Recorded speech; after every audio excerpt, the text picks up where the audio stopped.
Hello, my name is Travis Webb, and for my theory that I chose for my paper, I chose the social conflict theory because I think it was very interesting, and I think that there is a lot of things happening right now that is very applicable to this.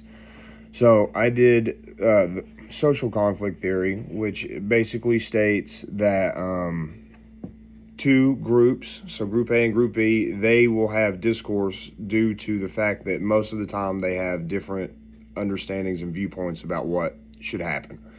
So this theory essentially says that this conflict is essential for a society to thrive and flourish as a way of like checks and balancing itself.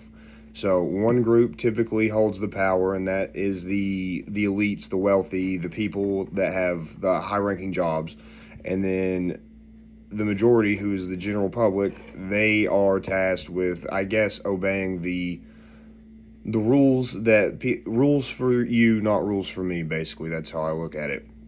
And conflict will stir up in these groups when one minority group feels like they're being shoved out or pushed away, so they use deviant or criminal behavior to push their narrative so they can survive, and it typically ends up with it being crime related, like an assassination or like a robbery or just a gang fight. It's the crime comes from them feeling snuffed out. And they use crime and deviant behavior to kind of justify and make sure that their rationale and their viewpoints are not thrown away and that they feel heard.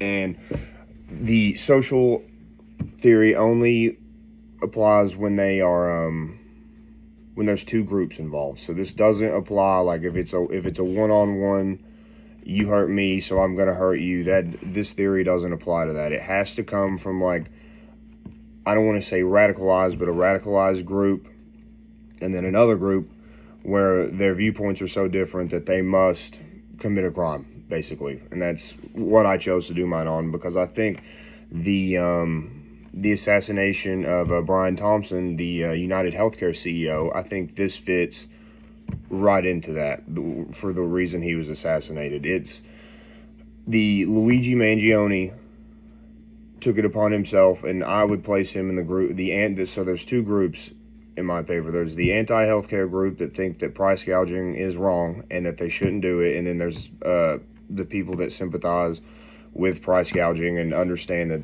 that's just kind of how the way things work. But social conflict theory basically says that this is bound to happen and there's nothing you can do to prevent it because nothing's going to change. So Luigi Mangione was from a wealthy family in Baltimore, and he decided that he would take it upon himself to assassinate a Fortune 500 healthcare CEO because the healthcare system in our country was not meeting the needs as he thinks it should. The amount that they're charging for life-saving medication and stuff, and just saying that we're going to charge whatever we want because we want to make money, leaves a bad taste in a lot of people's mouths. And sometimes somebody like Luigi Mangione comes around and they get radicalized to the point where they're like, the only way to do something is to kill somebody. And I just think that the way that this situation was handled is pretty fascinating, because he murdered somebody with a family who had two kids and didn't necessarily have a direct effect to changing the prices of the healthcare system. But he felt the need to do this, and people have been talking about it for a long time. So I just think it was fascinating that he did this, and instead of being condemned for a killer for committing an act of murder, he's kind of been put on a pedestal by the general public, and he's looked at as a hero in some people's eyes, which makes sense because most people that I know don't respect the healthcare industry because of what they're doing.